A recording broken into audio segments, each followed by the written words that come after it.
को केवल प्रभावित करने के लिए होठों पर नकली शब्द हैं तो श्रद्धा नहीं आ सकती। आप मुझे देखें, मुस्कुराएं, गुरुदेव प्रणाम नमस्ते, मैं तो आपका एकलव्य जैसा शिष्य हूं गुरुदेव। ये बिल्कुल चालाकी है तुम्हारी, साफ साफ तुम्हारे चेहरे से मैं तो अनुभवी हूं, बहुत ज्यादा अनुभवी हूं। तुम लोग तो गेहूं की खेती, बाजरे की खेती कर सकते हो, मैं तो मनुष्यों की खेती करता हूं, शिष्यों की।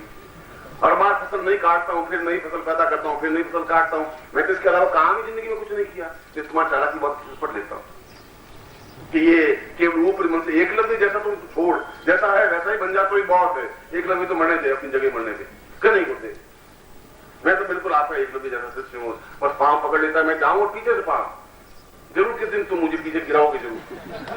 मैं आते हुए घबराता हूं, मैं तुम्हें कहता हूं मैं दूर से प्रणाम कर लो तो मैं आगे जा रहा हूं पीछे सीधे पांव।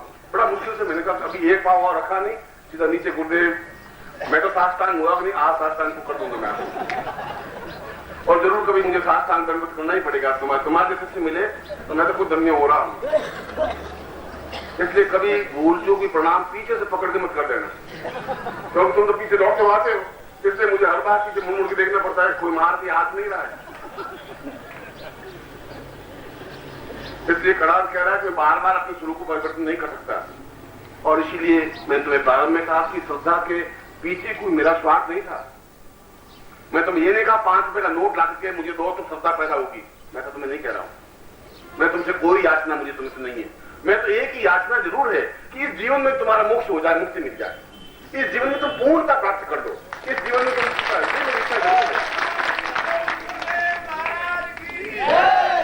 और उस साधना को, उस पूर्णता को प्राप्त करने के लिए, पूर्ण का मतलब है पूर्ण मदा पूर्ण मिदम, उसमें और कुछ आने की जरूरत ही नहीं है, उसको पूर्ण कहते हैं।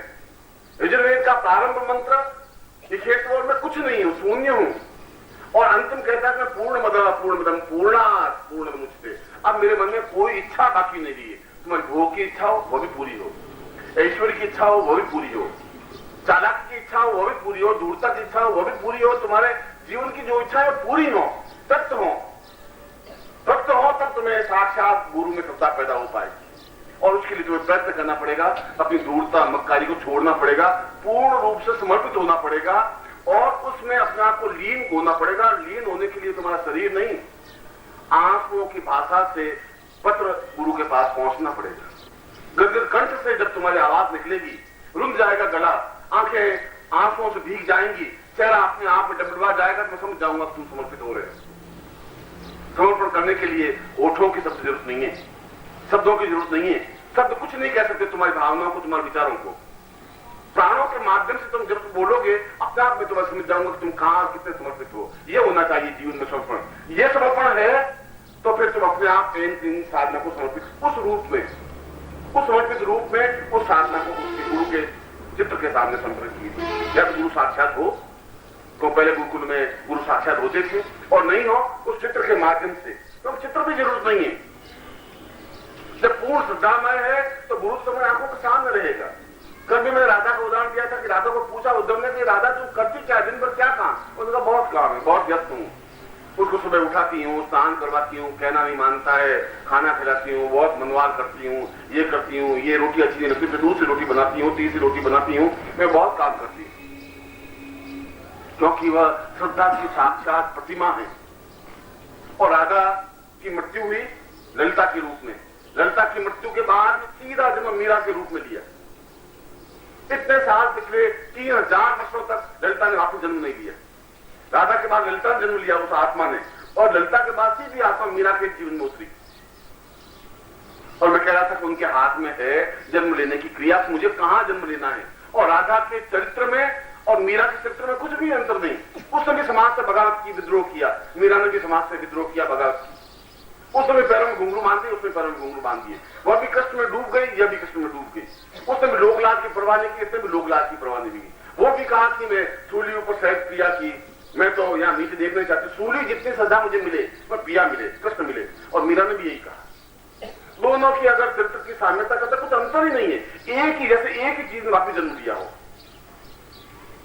यह डूबने की क्रिया है, यह अपने आप में समर्पित होने की क्रिया है, क्योंकि सारे गीत उसके आंसुओं की भाषा में लिखे हुए गीत हैं। आज भी हम अगर मीरा के पद गाएं तो आंखों में आंसू छलछलाते हैं। कल मैं बोला कह रहा था कि तुम्हारे आंख में शब्दों के माध्यम से कुछ और आंसू निकले, कुछ और आर्द्रता निकले, दयाता निकले, तो ऐसा आशीर्वाद देना चाहता हूं। और उस साधना के माध्यम से उस जीवन में पूर्णता प्राप्त हो सके, मैं इस प्रयोग को तुम्हें संपन्न करवा रहा हूं। तीनों बीजों को समावेश करता हुआ, एंग बीज, रिंग बीज और क्लीन बीज। और तुमने कल रात को कैसे देखी होगी। और वास्तव में मेरे घर आना गुरु जी आएंगे, बच्चे कभी आएंगे, अब तुम ले जा सकते हो।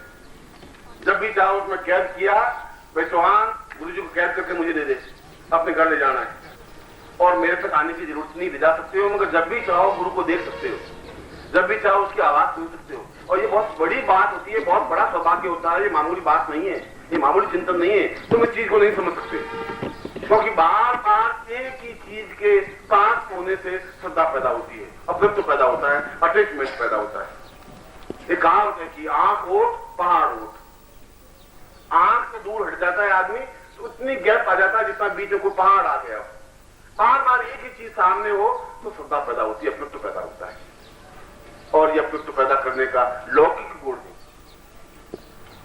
उनकी आवाज सुनने की जीवन की एक प्रबुद्धता है कि हम जहां भी कार में जाए, घर में बैठे बहुत उदास हो गए, टेप रिकॉर्डर लगाया, उनकी आवाज सुनी, क्या कह रहे हैं सुन रहे हैं, उसमें डूब रहे हैं। और ये धीरे धीरे श्रद्धा में डूब जाने की क्रिया है, अपने आप में पूर्ण निमग्न होने की लौकिक क्रिया है। एक एक सीढ़ी करके तुम डूब सकोगे। हो सकता है उसमें तुम्हें 2 महीने लगे, 3 महीने लगे, 4 महीने लगे, 2 दिन लगे। मीरा को तो 2 क्षण लगे थे। चिंगारी पैदा होने में कोई वर्ष नहीं लगते। रज्जब अपने गुरु का शिष्य था, सुबह जाता शाम को जाता। गुरु बहुत प्रसन्न कि मैं इसको रज्जब को सिखा रहा हूं। आपने रज्जब का नाम सुना होगा। रज्जब भी नानक की तरह, रैदास की तरह बहुत अच्छे संत हो चुके हैं। और सारे संत पैदा हुए तुलसीदास आज से 400 साल पहले, एक ही समय में। तुलसीदास, मीरा, कबीर, रैदास, ये जितने पैदा हुए उसी एक ही अवधि में पैदा हुए।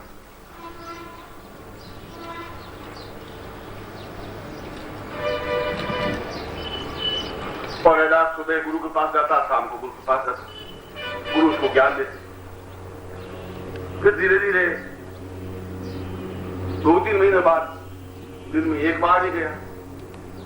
उसने कहा रैदास तुम्हारी तबीयत ठीक नहीं थी, कल सुबह आई नहीं कि गुरु जी अब हाथ से कल मेरी सगाई हुई गुरु जी, सुबह सगाई हुई, तुम गया मेरा हाथ। अब रज्जब गुरु जी जाने का सवाल ही नहीं, ये तो केवल माया है। माँ बाप पीछे पड़ गए हैं तो ठीक है, क्या फर्क पड़ता है। अब उस बाद माँ बाप ने जोर लगाया भाई तू शादी कर ले, तू शादी कर ले, कि माँ बाप के पीछे पड़ते ही हैं कि हम फंस गए, तू साला अकेला क्यों बैठा हुआ है, तू भी फंस। हम जिंदगी भर तेरी माँ को दुख पाते हैं, तू आराम कर रहा है। नहीं, तुझे भी फंसाएंगे साहब, तू भी यहाँ महसूस करेगा कि हमने कितना दुख देखा है, तू भी सारा जिंदगी भर दुख देखेगा। शादी नहीं कर रहे हैं, वो तो एक चालाकी है उनकी कि तुम भी सारा आराम पा, तू भी जिंदगी भर याद रखेगा तेरी माँ ने मुझे बहुत दुख दिया है, सारा शरीर गिरा दिया सब कुछ, इसलिए शादी करते। और माँ बाप पीछे पड़े और रज्जब की शादी करते। घोड़े पर बिठाया और उसके ऊपर फूलों के तोरण बांधा, ऊपर तोरण बांधा और वो झालर लटकाते। तुम्हारे यहाँ कभी दूल्हे को लटकाते नहीं लटकाते मुझे मालूम नहीं, मगर यहाँ पर वो फूलों की मालाएं लटकाते हैं। यानी अब तो अंधा हो जाए जिंदगी भर, अब देखना कुछ नहीं है, जो हो होते रहना चाहिए, तभी तेरी जिंदगी बाहर लगेगी। बस ये आंखें पट्टी बांधने वो सब समझने की क्रिया है। अब तक तुम फिर भी देख रहा था, अब अंधा होगा तो जिंदगी पार लगेगी, इसलिए आंखों पर पट्टी बांध करके चलाते हैं। अब ये पट्टी तो गांधारी की तरह पट्टी तो बदी दिखे तो फूलों की पट्टी बांध देते। वो घोड़े पर चढ़ा हुआ लड़की वालों की तरफ जा रहा था रज्जब। गुरु को तो बेचारा कुछ पता ही नहीं, 5-7 दिन से आया नहीं रज्जब। तो गुरु सामने से अचानक आए और देखा तो घोड़े के ऊपर रज्जब बैठा हुआ। गुरु पास में आए तो रज्जब भी है, कौन है? उसने देखा रज्जब, उनका रज्जब थे, गज्जब करिए, क्या कर रहा है, ये क्या हो रहा है, गजब कर दिया, सारी मैंने तुम्हें धूल में मिला दी, ये तुम क्या कर रहा है, गजब करो, धीमो खुदियो जो तुम घोड़े से कूदा, मोर मुख फेंका, पैरों गलत हो गए और जीवन भर गुरु के साथ हो गया। चिंगारी पैदा होने में वर्ष नहीं लगते, एक क्षण में रज्जब के में चिंगारी पैदा हुई, रवाना हो गया। हो सकता है आपके मन में चिंगारी 2 महीने बाद पैदा हो, 4 महीने बाद पैदा हो, एक क्षण में पैदा हो जाए। ये तो चिंगारी पैदा होने वाली बात है। और चिंगारी पैदा होने के लिए गुरु सामने हो तो वो कह सकेगा रज्जब फेंक क्या कर रहा थी। फिर बार बार टैप को सुनोगे तो वो ठीक कह रही, बहुत गलती कर रही हूं, ये क्या हो रहा है, ये कैसा अटैचमेंट है, क्या स्नेह है, मेरे आंख में से आंसू नहीं है, मैं कौन सी भाषा में लिख रही हूं, क्या हो रहा है। और इसीलिए उस कैसेट के माध्यम से, उस वीडियो के माध्यम से एक जीवन में एक प्रिय संबंध बनता है, आत्मीय संबंध बनता है।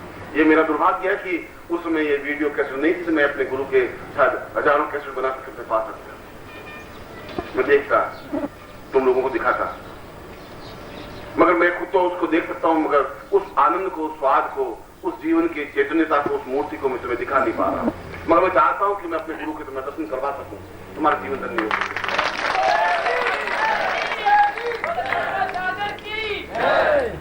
और इस प्रयोग में भी मैं उन तीनों तत्वों को समाविष्ट करता हुआ उस प्रयोग को संपन्न करवा रहा हूं, जिससे कि इसके माध्यम से तुम पूर्ण सिद्धि प्राप्त कर सको, तुम्हारे जीवन में अभाव नहीं रह सके, परेशानियां नहीं रह सके, बाधाएं नहीं रह सके, अड़चने नहीं रह सके, कठिनाइयां नहीं रह सके। केवल इसके सामने मंत्र का जाप करना है, एंग्री चामुंडा विच। गुरु साधना के साथ गुरु को अपने सामने रखते हुए, क्योंकि तुम कर सकोगे कणाद के शब्दों के माध्यम से, कणाद की तरीके के माध्यम से, क्योंकि अपने सामने बिन तो उसी को रूप में रखोगे। बार-बार अपने चेहरे को, अपनी भावना को एकदम से नहीं बदल सकते। एकदम से क्रोध से बिल्कुल शांत मुद्रा में आना अत्यंत कठिन और पेचीदा है। एक क्षण में क्रोध और एकदम से क्रीम बोर्ड से क्रोध की अद्भुतम मुद्रा और एकदम से ऐन बोर्ड से मातस्थ रूप एकदम से तुम नहीं ला सकते। ला सकते जो साधक होते हैं, जो साधना की ऊंचाई पर होते हैं, उस रूप में आ सकते हैं, मगर तुम नहीं आ सकते। तो गुरु की आंख के माध्यम से, गुरु के शरीर के माध्यम से उसको अपने सामने समाविष्ट करते हुए भी साधना को संपन्न कर सकते। और इसीलिए पूर्ण चित्र सामने हो, आधा चित्र नहीं, उस पूर्ण चित्र के या पैर हो अपने सामने गुरु के, या उनका पूर्ण शरीर हो, या तुम्हारे आंखों के सामने पूर्ण बिंब हो। क्योंकि कणाद जैसा व्यक्ति जो अणु की रचना कर सका मामूली, तो क्योंकि वो अगर्वा था, गर्भ से जन्म ही नहीं लिया, अपने आप में अद्वितीय ऋषि था। यदि कणाद के बारे में कभी कहा जाए तो उसने जो कुछ साधनाएं बताई वो अपने आप में अद्वितीय है। पदार्थ की रचना एक क्षण में संभव हो सकती है। स्वर्ण निर्माण की पूरी पद्धति कणाद के माध्यम से प्रारंभ हुई है। और स्वर्ण निर्माण करना कोई अत्यंत कठिन और पेचीदा है ही नहीं। चीज तो कोई पेचीदा नहीं है। पेचीदा है हमारी खुद की भावनाएं, पेचीदा है समर्पण की न्यूनता। तुमसे और मेरा कोई संबंध बनेगा ही नहीं तो मैं तुम्हें कुछ दूंगा भी, तुम्हारी झोली बिल्कुल फटी हुई होगी, तुम्हें जितना भी डालूंगा तो नीचे निकल जाएगी। झोली मजबूत होनी चाहिए, तुम्हारा शरीर बिल्कुल पात्र सही होना चाहिए। मैं जितना दूं उसमें समाविष्ट हो जाए, बढ़े ही नहीं, खाली का खाली रहे। जितना डालता रहूं और भी तृप्ति मिलती रहे, आनंद मिलता रहे। ऐसा है तब तो जीवन का कुछ आनंद है, तब तो जीवन की कुछ पूर्णता है, तब तुम अपनी पीढ़ियों को कुछ लेके जा सकोगे, अपने जीवन का तुम कुछ आनंद दे सकोगे।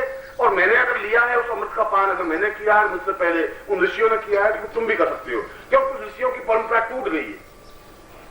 18 ऋषि तो पैदा हुए और 18 ऋषियों के बाद में सीधे कृष्ण और कृष्ण के बाद बुद्ध और बुद्ध के बाद सीधा शंकराचार्य। शंकराचार्य के 2500 वर्षों तक कोई चीज पैदा नहीं हुई, मगर एक प्रकृति का लिंक बना है। पूरा एक लिंक की कृष्ण पैदा हुए,